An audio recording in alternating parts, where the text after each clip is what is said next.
हाँ, क्लास हम लोग धर्म के आड़ में कल पढ़े थे कि लेखक जो है गणेश शंकर विद्यार्थी हैं, वो किस प्रकार के कामों को धर्म असली में मानते थे और किसको नहीं मानते थे। तो उन्होंने कहा था कि हम अजान करें, घंटों भगवान के पास बैठे रहे, सो एकदम चिल्ला चिल्ला के उनको याद करें और मन में कुटिलता लिए रहे, किसी के प्रति विद्रोह की भावना रखें और किसी को के साथ ठगी करे, तो वो धर्म नहीं होता है। धर्म क्या होता है? सदाचार और शुद्ध आचरण को ही वो कहते थे कि यही सही मायने में धर्म है। यहाँ तक हम लोगों ने कल पढ़ा था। नहीं टिके, टिकने देगा पता था, नहीं टिकने देगा कदापि। मतलब एक हमने जनरली इतनी चीजें कल जानी, ठीक है, लाइन बाय लाइन की बात नहीं कर रहे, बस इतना चीज हम लोगों ने कल देखा था कि कैसे वो कह रहे हैं, ठीक। उसके बाद कह रहे, अब फिर से उसमें जाते हैं, कह रहे थे कि अजा देने, शंख बजाने, नाक दाबने और नमाज पढ़ने का नाम धर्म नहीं है, शुद्ध आचरण और सदाचार धर्म है। 2 घंटे तक बैठकर पूजा करिए और पंच वक्त नमाज भी अदा करिए। कह रहे 2 घंटे तक बैठ के पूजा करिए और पंच वक्त यानी 5 बार नमाज अदा करिए, परंतु ईश्वर को इस प्रकार रिश्वत दे चुकने के पश्चात यदि आप अपने को दिन भर बेईमानी करने और दूसरों को तकलीफ पहुंचाने के लिए आजाद समझते हैं, तो इस धर्म को आगे आने वाला समय कदापि टिकने नहीं देगा। कह रहे कि अगर इसी तरह के धर्म को, यानी आप दिन भर पूजा पाठ करिए, दिन भर लाउड स्पीकर लगा लीजिए और हरे राम हरे कृष्ण करते रहिए, 5 वक्त 5 समय नमाज पढ़िए, 2-2 घंटे भगवान के सामने हाथ जोड़े खड़े रहिए और मन में क्या लिए रहिए? दुश्मनी की भावना लिए रहिए। धर्म के नाम पर किस तरह आज हमें किसको लड़ाना है, ये भावना मन में रखे रहिए।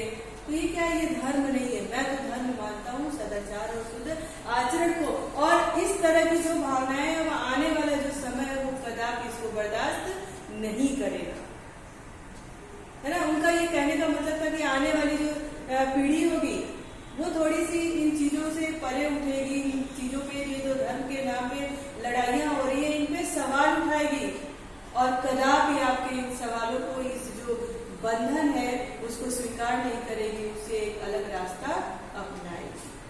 मतलब एक तरह से उन रूढ़ी लोगों को, धर्म के नाम पे दंगे फसाद करवाने वाले लोगों को वो आगाह कर रहे थे, चिता रहे थे कि अभी से भी आप संभल जाइए और धर्म के नाम पे इतने बड़े बड़े दंगे मत करवाइए। तो कह रहे कि इतने बड़े बड़े दंगे मत करवाइए, है ना। कह रहे इतने बड़े बड़े दंगे मत करवाइए, आगे आने वाली जो पीढ़ी है वो इसको कदापि बर्दाश्त नहीं करेगी और वो अपने लिए कोई एक नया रास्ता जरूर ढूंढ लेगी। फिर देखिए क्या कहते हैं, अब तो आपका पूजा पाठ न देखा जाएगा, आपकी भल मनसाहत की कसौटी केवल आपका आचरण होगी। कह रहे अब आपका कोई पूजा पाठ नहीं देखा जाएगा, अब आपकी भल मनसाहत यानी आपकी भलाई उसी में है, उसी को देखा जाएगा। कह रहे पूजा पाठ से अब ये संसार नहीं चलेगा, पूजा पाठ तो हमें करना है, लेकिन ये नहीं कि हम उसको किसी पे थोप दें, किसी को एकदम मानने के लिए बाध्य कर दें। अब आपकी भलाई के लिए काम किया जाएगा, यानी आने वाली जो पीढ़ी है वो अब भले का काम करेगी, किससे लोगों की भलाई हो रही है उस विषय में आप सोचेगी, ना कि ये धर्म के नाम पे लड़ाई और दंगे और फसाद करवाने के। सबके कल्याण की दृष्टि से आपको अपने आचरण को सुधारना पड़ेगा। वो उन लोगों से कह रहे हैं कि सबके कल्याण की दृष्टि से, यानी सबका भला हो, उस दृष्टि से उसको देखते हुए अब आपके व्यवहार को, आपके आचरण को आपको सुधारना होगा। यानी उस तरह की रूढ़ीपन की बातें आप नहीं करेंगे जिसमें जग का कल्याण हो, लोगों का भला हो, बस हम उस तरह की बातें करेंगे। तो कैलाश जो गणेश शंकर सत्यार्थी थे, ये सब चीजों से वो कुंठित हो जाते थे, दुखी हो जाते थे। जो धर्म के नाम पे आंदोलन और सांप्रदायिक दंगे फैलाए जाते थे, इसलिए वो अपने जो जहाँ पे वो अखबार लिखते थे, अखबार छापते थे, वहाँ पे इस तरह के आर्टिकल लोगों को सचेत करने के लिए लिखते थे। कल हमने व्हाट्सएप पे कुछ उनकी लिखी हुई चीजें शेयर करी थी। कह रहे कि यदि आप अपने आचरण को नहीं सुधारेंगे तो नमाज और रोजे, पूजा और गायत्री आपको और देश भर में उत्पादों और कीचड़ उछालने के लिए आजाद नहीं छोड़ सकेगी।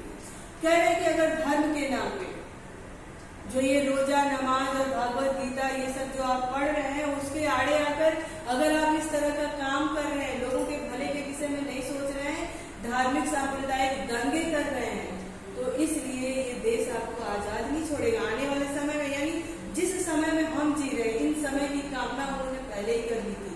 तो कह रहे हैं आने वाले समय में लोग आपको आजाद नहीं छोड़ेंगे, उसके जुर्म में आपको जेल में भी डाल देंगे। तो वो उस समय उन लोगों को इस समय, वर्तमान समय जो जीवन हम अभी जी रहे हैं, इस समय के लिए वो आगाह कर रहे हैं। अच्छा, आप बताइए कि जिस तरह हम ये धर्म के नाम पर, जैसे मान लो कि पहले बाल विवाह प्रचलित था, सती विवाह प्रथा प्रचलित था, अब कोई बाल विवाह, कोई सती प्रथा है? अब किसी बच्चे का बचपन में विवाह हो रहा है? नहीं हो रहा। अगर हो रहा है तो उस पर क्या हो रहा है? पुलिस केस हो रहा है ना। सरकार उनको आजादी से नहीं रहने दे रही है। अब कोई ऐसी स्त्री है जो सती प्रथा के नियमों का, धर्मों का पालन कर रही है? नहीं। ऐसे ऐसे विद्रोह करके लोगों ने ऐसे ऐसे चीजों पर सवाल उठा करके इन सब चीजों को कम किया है। अब बताइए ये कहाँ का धर्म है कि अगर किसी का पति मर गया, अगर किसी का बाल विवाह हो गया और बचपन में उसका पति मर गया तो ताऊ वो विधवा का जीवन जिए? ये कोई धर्म है? ये कोई धर्म नहीं। तो उन्हीं चीजों को माध्यम बना करके गणेश शंकर विद्यार्थी ने कहा कि धर्म का, अगर जो धर्म सबके भलाई के लिए नहीं है, आने वाली पीढ़ी उसके लिए आवाज अवश्य उठाएगी और फिर भी आप नहीं मानेंगे तो आप आजाद नहीं होंगे, आपको भी सजा मिलेगी, आपके खिलाफ भी कानूनी कार्रवाई होगा, जो कि अब हो रहा है। अब कोई दिखा दे बाल विवाह करके, अब कोई किसी को बाध्य कर दे कि नहीं आपका पति मर गया और आपको भी उसी के सैया पे जिंदा ही जला दिया जाएगा। अब इस तरह की घटनाएं आपको सुनने को मिलती हैं? नहीं मिलती है। क्यों नहीं मिलती है? क्योंकि ये गणेश शंकर विद्यार्थी जैसे और भी लोग थे जिन्होंने आवाज उठाई और धीरे धीरे धीरे धीरे इन धर्मों में, इन चीजों को में परिवर्तन किया। जैसे अभी देख लीजिए जो मौलवियों में तलाक का, 3 तलाक की जो प्रथा थी, उसको किस तरह से तोड़ा गया। क्या वो 3 तलाक की प्रथा सही थी कि एकदम उसे बाध्य कर दिया जाता था कि नहीं अब आपका तलाक हो गया तो आपका इस माध्यम से फिर से विवाह होगा? लेकिन उसको भी क्या हुआ, उसके खिलाफ भी आवाज उठाया गया। आज की पीढ़ी ने उसको नकारते हुए आवाज उठाई, तो देखिए उस धर्म का भी परिवर्तन हुआ। उसके लिए भी काफी बवाल हुआ, कोई बात नहीं, लेकिन उसमें परिवर्तन भी हुआ। तो ऐसे ही धर्म की बात करते थे और ऐसे ही धर्मों के आगाह करते हुए उन्होंने लिखा कि जो आज की पीढ़ी है उसको कदापि बर्दाश्त नहीं करेगी, फिर भी आप इस तरह के धर्मों को मानने के लिए हमें बातें करेंगे और सांप्रदायिक दंगे कराते रहेंगे, तो अब आप पहले की तरह आजाद नहीं रहेंगे। आया समझ में कि क्यों ऐसा कह रहे थे? क्लास यहाँ तक आपको समझ में आया? चलिए अब आगे बढ़ते हैं कि ऐसे धार्मिक और दीनदार आदमियों से तो वे लामजहब है, नास्तिक आदमी कहीं अच्छे और ऊंचे, है ना। कह रहे हैं कि ऐसे धार्मिक दीनदार आदमियों से, जो ऐसे धर्म के बंधन में जो बांधने वाले जो व्यक्ति हैं, तो वे लामजहब यानी कानून और नास्तिक आदमी कहीं अच्छे हैं, ऊंचे और आस्तिक आदमी से। तो उससे तो अच्छे हैं जो नास्तिक हैं, जो ईश्वर में विश्वास ही नहीं करते, कम से कम धर्म के नाम पे आपको लड़ाते तो नहीं है ना। कई धर्म के नाम पर आपको कोई काम करने के लिए मजबूर तो नहीं कर रहे हैं। उससे तो अच्छे वो आदमी है जो नास्तिक है, जो इन सब चीजों को मानता नहीं है। हाँ, एक चीज और आप ध्यान रखिएगा, कभी भी इन्होंने ईश्वर की आराधना करना या फिर किसी को आराध्य माना, किसी की पूजा करने को गलत नहीं माना है, लेकिन किसी को किसी धर्म को अपनाने के लिए, या फिर मेरे घर में मैं 2 घंटा पूजा कर रही हूँ तो मेरे घर में और भी मेंबर हैं, और भी फैमिली मेंबर हैं, उनको भी मैं कहूँ कि नहीं आपको भी 2 घंटा पूजा करना है, ऐसा बाध्यता उनके साथ नहीं करना। ये सारी चीजें क्या होती है, ये स्वेच्छा से होती है। फिर वही कह रहे हैं कि अगर इसी तरह का धर्म है कि हमको कोई गलत काम करने के लिए तो उससे तो अच्छा है कि जो नास्तिक है, यानी जो इन धर्मों को मानता ही नहीं है।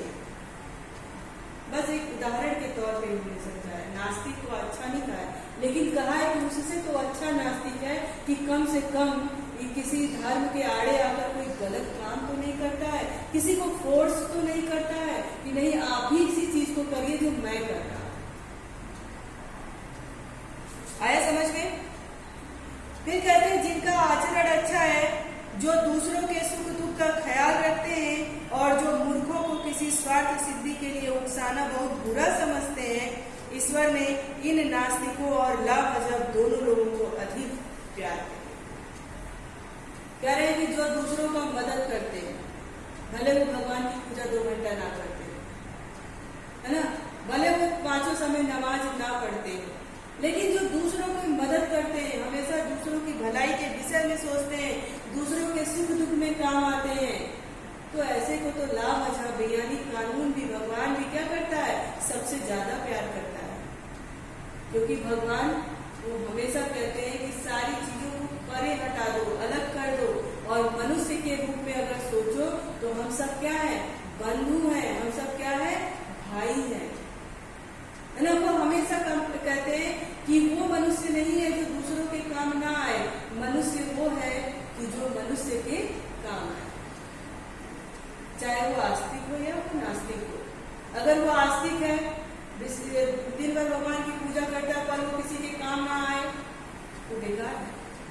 लेकिन भले ही वो नास्तिक हो, पर लोगों के सुख दुख में लोगों के मदद करे, है ना, लोगों के बीच दंगे न फैलाए, लोगों को एकदम प्यार से रखे, वो तो भगवान को ही पसंद है। वो तो ला में कानून में उसको प्यार करता है, यानी भगवान के कानून की बात की गई है। ला मजहब, मजहब यानी भगवान, है ना, तो ला कानून और मजहब में भी उसको प्यार किया जाता है, भले वो नास्तिक।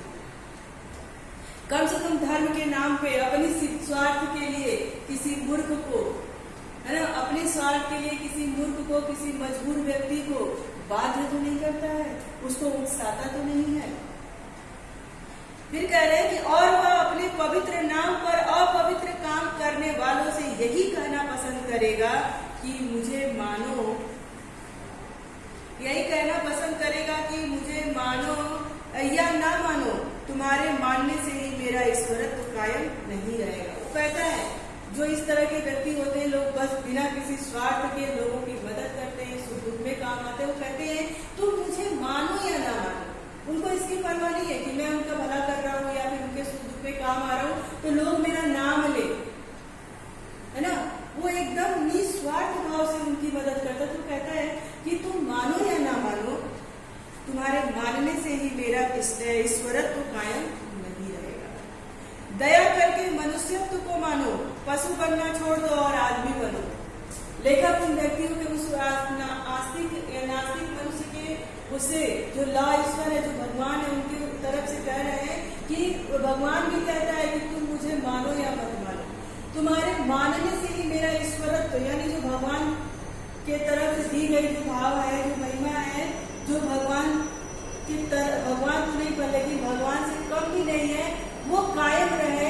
वो आपके मानने और ना मानने से नहीं है, वो तो मेरे कर्मों पर टिका हुआ, मैं किस प्रकार का कर्म कर रहा हूँ। फिर कह रहे हैं कि दया करके मनुष्यत्व को मानो। वो गणेश शंकर विद्यार्थी कहते हैं कि दया करके यानी कृपा करके सिर्फ मनुष्यत्व को मानो, यानी जो मनुष्य का जीवन आपको मिला है वो किस लिए मिला है कि एक दूसरे की हम मदद करें, भलाई करें और किसी को मारने के लिए उकसाए ना। दया करके अपने इस इंसानियत को मानो, इंसान के रूप में पशु मत बनो। कह रहे हैं पशु बनना छोड़ो और आदमी बनो। कह रहे हैं कृपा करके अपनी इंसानियत को समझो, अपने अंदर एक इंसान जगाओ, पशु बनना छोड़ दो, है ना, मनुष्य बनो। उम्मीद करते हैं कि ये पाठ आपको धर्म की आर्ट बहुत बढ़िया से समझ में आया होगा। क्यों क्लास? यस। अच्छा, इसमें कोई समस्या है, इसमें कोई प्रॉब्लम है आप लोगों को कि कोई शब्द ऐसा हो, चाहे कोई लाइन ऐसी हो जो ना समझ में आई हो?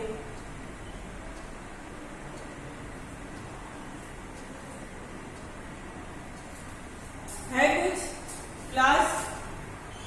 चलिए एक प्रश्न है हमारा। क्या हो रहा है, बताइए। आज ही के समय को रिलेट करके बताइए कि आज धर्म के नाम पर क्या क्या हो रहा है। मैं बताऊं? हाँ बताइए। आज धर्म के नाम पर आज कुछ निम्नलिखित बातें हो रही है। नाम की लोग धर्म की आड़ पर धंधे करते हैं। हाँ बताइए। लोग धंधे करते हैं, लोग किसी को किसी जगह पे घुसने से मना करते हैं। हाँ। और ना किसी को किसी सोसाइटी में रहने की जगह नहीं देते हैं। हाँ। और चलिए अब बताएंगे अच्युतम शुक्ला। अच्युतम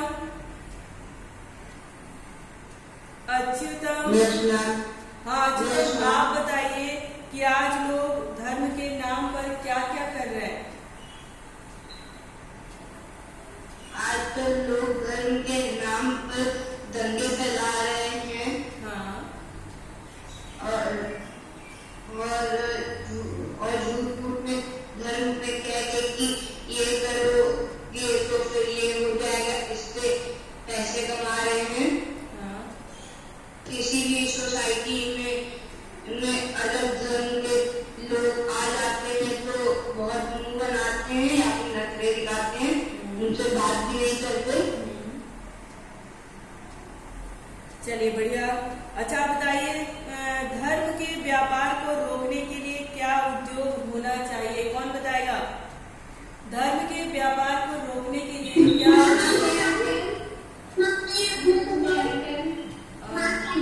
इसके पहले कौन बोला मैं आइटल। हाँ कशिश बताइए। मैं बता रही हूँ। हाँ बताइए। धर्म के व्यापार को रोकने के लिए हमें कुछ स्वार्थी लोगों के बहकावे में कमी नहीं आना चाहिए। हमें अपने विवेक से काम लेना चाहिए और धार्मिक उन्माद का विरोध करना चाहिए। कभी भी दूसरों को भी किसी दूसरे और अंतर लोगों को इस धर्म के नाम पर दंगे फसाद करने के लिए नहीं भड़काना चाहिए। Very good. और कोई बताएगा इसका आंसर अपने शब्दों में।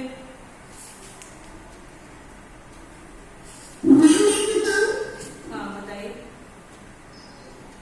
धर्म के व्यापार को रोकने के लिए हमें किसी के बहकावे में नहीं आना चाहिए और साहस और दृढ़ता के साथ उद्योग करना चाहिए। और हमें मतलब अगर कोई करने की तुम ये करो तो ये हो जाएगा, उसकी बात में नहीं आना चाहिए। हमें खुद पे साहस और दृढ़ता के साथ उद्योग करना चाहिए। Very good. कोई और। सांभवी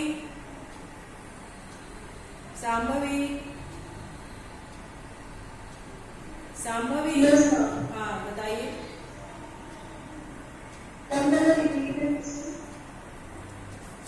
चलिए आपसे दूसरा प्रश्न पूछेंगे हम, जब रिपीट ही करना है तो कुछ और। चलिए बताइए लेखक के अनुसार स्वाधीनता आंदोलन का कौन सा दिन सबसे बुरा था। लेखक के अनुसार स्वाधीनता दिवस का कौन सा दिन सबसे बुरा था।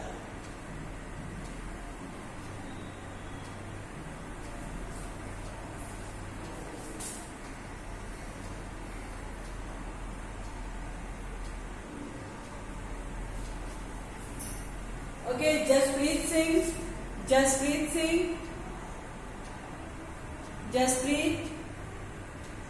शिवम शुक्ला,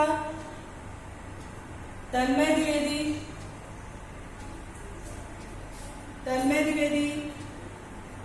हर्षवर्धन साहब,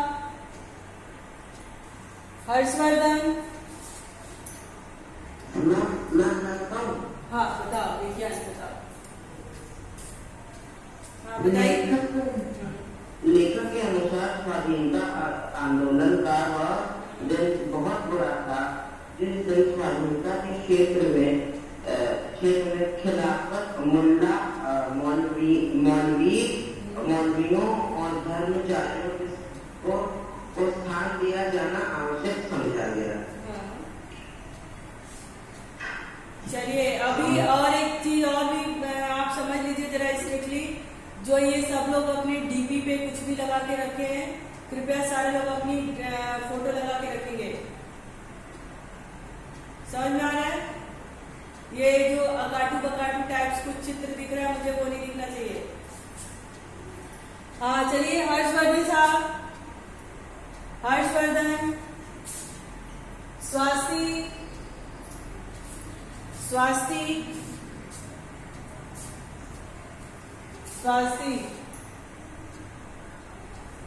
स्वास्ति यादव,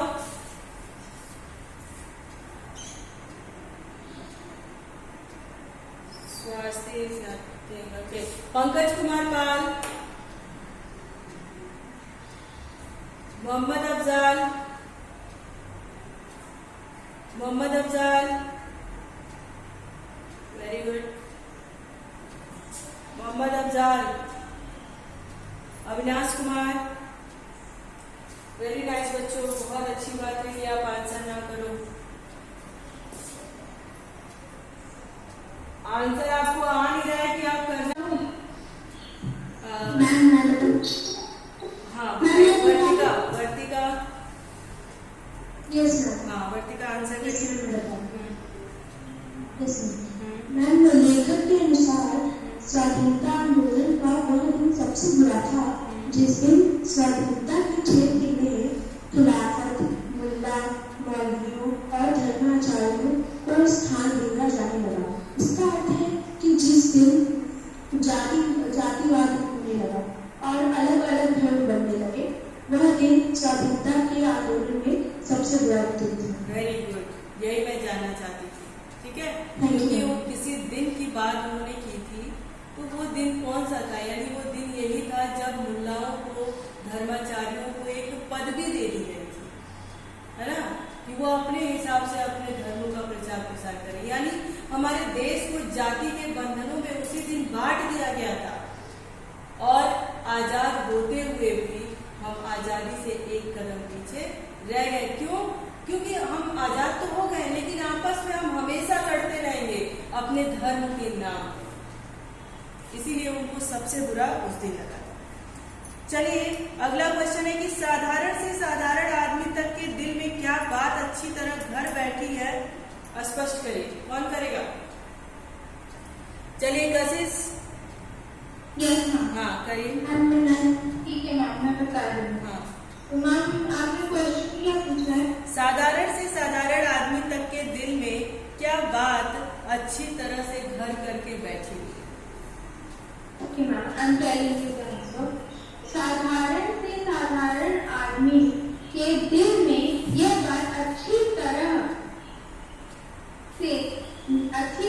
घर कर बैठी है कि धर्म और ईमान की रक्षा के लिए प्राण तक न्यौछावर कर देना वाजिब है, लेकिन धर्म के नाम पर किसी के साथ दंगे फसाद करना और एकता में न रहना वो गलत है।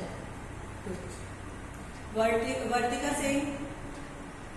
Yes ma'am. हाँ आप बताइए इसी प्रश्न का उत्तर अपने शब्दों में। Okay ma'am. मैं साधारण से साधारण आदमी तक के दिल में यह बात अच्छी तरह बैठी हुई है कि धर्म और ईमान की रक्षा के लिए प्राण तक दे देना वाजिब है, अर्थात हमें धर्म की रक्षा के लिए अपनी जान तक न्यौछावर कर देनी चाहिए। परंतु अभी तक उन्हें धर्म का सही अर्थ भी नहीं पता है। वेरी गुड, वेरी गुड, बहुत बढ़िया आंसर आप लोगों का आ रहा है। जसप्रीत सिंह। जसप्रीत सिंह। मुझे आंसर करना है। हाँ करना है, मैं आपका भी आंसर दूंगी। जसप्रीत सिंह, जरा धर्म के अस्पष्ट चिन्ह क्या है ये बताइए।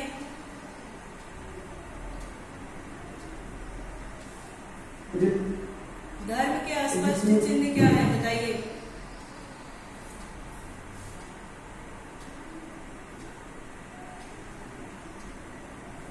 लग रहा आपको ठंडी वंडी बहुत लग रही है, टोपी वोपी पूरा लगा रखा है। मैंने बताओ हाँ बताओ। धर्म के स्पष्ट चिन्ह है शुद्ध आचरण और सदाचार। हाँ वेरी गुड। जसप्रीत सिंह आपको समझ में आया? जसप्रीत, हाँ तो आप जरा जो उन्होंने बताया जरा आप भी बताइए। शुद्धाचरण और चलिए, शुद्ध आचरण का क्या तात्पर्य है? शुद्ध आचरण क्यों बोला गया है? अमन गौतम, अमन गौतम होल्ड पे है। अमन गौतम, आदित्य सिंह, पंकज, आदित्य सिंह, कितना हाँ आदित्य आप बताइए शुद्ध आचरण का क्या तात्पर्य है? हम शुद्धाचरण हाँ हाँ, शुद्ध आचरण। हमने कोई हम बनना को खोलना और दूसरों को एक समान भाव से देखें। यस। अच्छा, अमन गौतम होल्ड पे है, कोई बात नहीं। अमर गावड़े, हर्षवर्धन साहब, हर्षवर्धन, और ये कौन है? मृणाली भोसले। ये सब पढ़ने के लिए नहीं आते, बस अपने आप को दिखाते हैं कि हाँ हम हैं। पंकज कुमार पाल, माँ मैं बताऊं? प्रगति में आपसे पूछूंगी, यही गलती तुम लोग बार बार दोहराते हो, इसीलिए मैं आंसर नहीं पूछती। मुझे जब लगेगा कि नहीं मुझे इस बच्चे से ये आंसर पूछना है तो मैं पूछूंगी, आप क्यों परेशान हो? आई नो कि आपको आंसर आ रहा है। दिव्यांशु रंजन, बच्चे हमारे पास। हाँ दिव्यांशु, आप ये बताएंगे कि चलते पुरजे लोग धर्म के नाम पर क्या करते हैं? ये चलते पुरजे लोग की क्या बात करी है? चलते पुरजे लोग की क्या बात कही है? ये धर्म के नाम पर क्या करते हैं? मैं धर्म के नाम पर यस, धर्म के नाम पर क्या करते हैं ये लोग? मैम अधर्म करते हैं। अधर्म करते हैं। किस तरह का अधर्म करते हैं? कैसे आपको लगा कि ये अधर्म करते हैं? कैसे महसूस हुआ? और ये चलता पुर्जा किसे कहा गया है? मैं बताऊं? कौन? मैम नहीं। अभिज्ञान, हाँ बताओ अभिज्ञान। मैम ये चलते पुरजे लोग मैम जैसे अपने धर्म को बड़ा बताते हुए दूसरे के धर्म को नीचा दिखाते हैं और इनकी चीजों को और वो करके दंगा करते हैं, यानी अपने आप को होशियार समझते हैं ना, और मूर्ख लोगों को लड़ाते हैं, उन्हीं को चलता पुर्जा कहा गया। Very good. चलिए अभी कौन बताएगा? हाँ अभी वो बताएंगे मृणाली भोसले। मृणाली,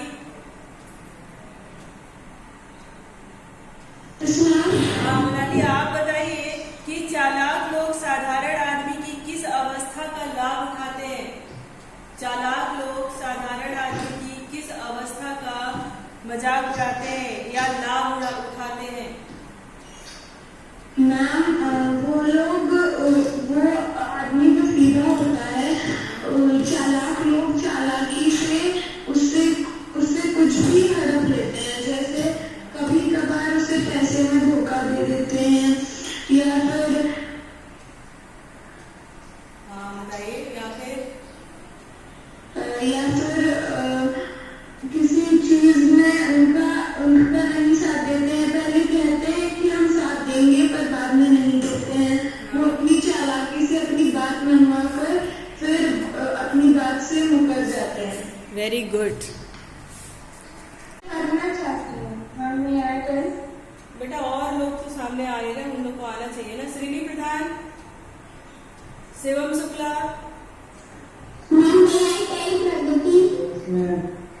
शिवम शुक्ला, शिवम शुक्ला आप आंसर करिए। शिवम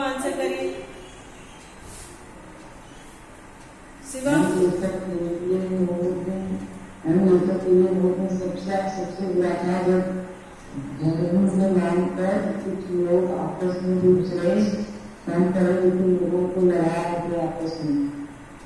देखिए वो कौन सा दिन था, यानी किसी दिन की चर्चा उन्होंने की हो, उसी दिन की बात हम कर रहे हैं जिस दिन की उन्होंने चर्चा की है। श्रेणी प्रधान हाँ आंसर करिए आप उसका, आप करिए। लेखक के अनुसार स्वाधीनता आंदोलन का वह कौन सा दिन था जो सबसे बुरा था?